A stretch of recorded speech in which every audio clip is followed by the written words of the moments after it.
Halo teman-teman, pada kesempatan kali ini aku bakal menjelaskan tentang persilangan monohibrid.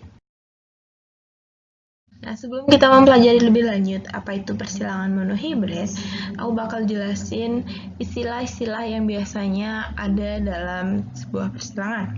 Yang pertama itu ada parental. Parental itu adalah induk. Yang kedua ada filia. Filia itu adalah keturunan. Nah, keturunan pertama itu biasanya dilambangkan dengan F1, keturunan kedua dilambangkan dengan F2, begitu juga dengan seterusnya. Nah, istilah ketiga itu ada gen atau pembawa sifat.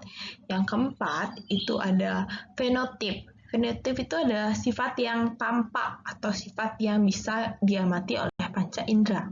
Yang kelima itu ada sifat yang tidak tampak atau genotip. Nah, yang keenam itu ada gamet, dan yang terakhir itu ada alel atau pasangan gen.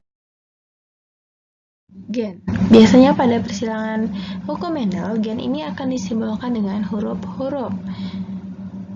Misalkan, pada persilangan kacang ercis yang memiliki sifat bulat, maka kacang ercis tersebut akan disimbolkan dengan huruf B, di mana kemungkinan alel yang terjadi itu ada bulat dominan homozigot yang disimbolkan dengan huruf B besar, lalu ada bulat dominan heterozigot yang akan disimbolkan dengan huruf B besar, B kecil, lalu ada kisut resesif yang akan disimbolkan dengan huruf B kecil, B kecil. Lalu ada genotip dan fenotip, di mana genotip ini adalah sifat yang tidak tampak, seperti yang saya jelaskan tadi. Fenotip dari kacang tersebut adalah B besar, B besar, lalu ada B besar, B kecil, lalu ada B kecil, B kecil. Dan fenotipnya itu sifat yang tampak atau sifat yang dapat kita amati dengan panca indera. Dalam hal ini adalah sifatnya yang bulat dan kisut tersebut adalah fenotipnya. Nah, setelah mengenal istilah-istilah dalam persilangan, selanjutnya kita akan mempelajari tentang hukum Mendel 1 atau lebih dikenal dengan persilangan monohibrid. Persilangan monohibrid adalah persilangan dua jenis individu sejenis.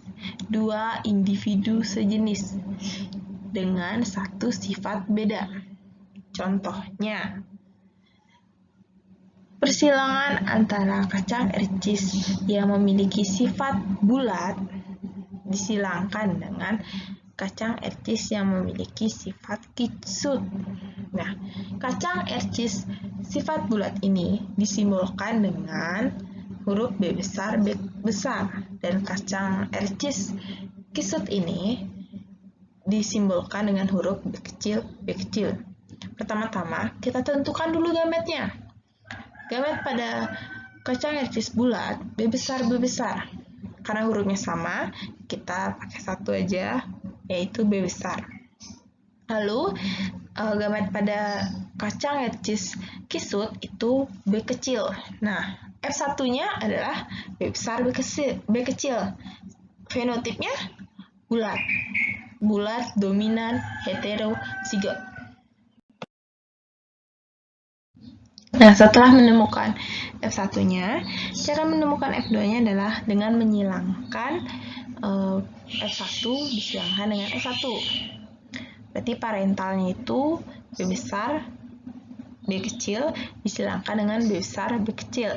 Untuk selanjutnya, tentukan gametnya. Gametnya itu ada dua, B besar, B kecil, lalu satunya lagi juga sama, B besar, B kecil. Setelah menentukan gametnya, kita masukkan ke dalam kolom. Di sini sudah saya buatkan. Nah, dari kolom ini dapat kita lihat bahwa hasil dari persilangan tersebut ada 4. Yang pertama, B besar, bulat dominan homozigot. Yang kedua, B besar, B kecil, bulat dominan heterozigot. Yang ketiga, bulat dominan heterozigot. Yang keempat itu adalah B kecil, B kecil. Kisut resesif. Nah, dari kolom ini kita dapat menentukan perbandingannya. antara bulat dan kisut. Jumlah bulat itu ada 3 dan jumlah kisut itu ada 1. Jadi perbandingan antara bulat dan kisut adalah 3 berbanding 1.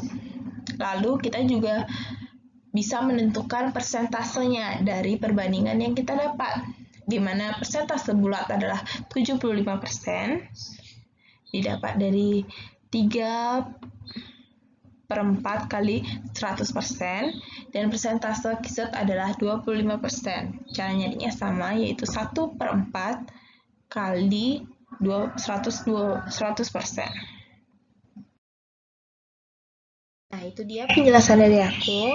Terima kasih udah nonton, dan sampai bertemu lagi di video-video berikutnya. Dadah!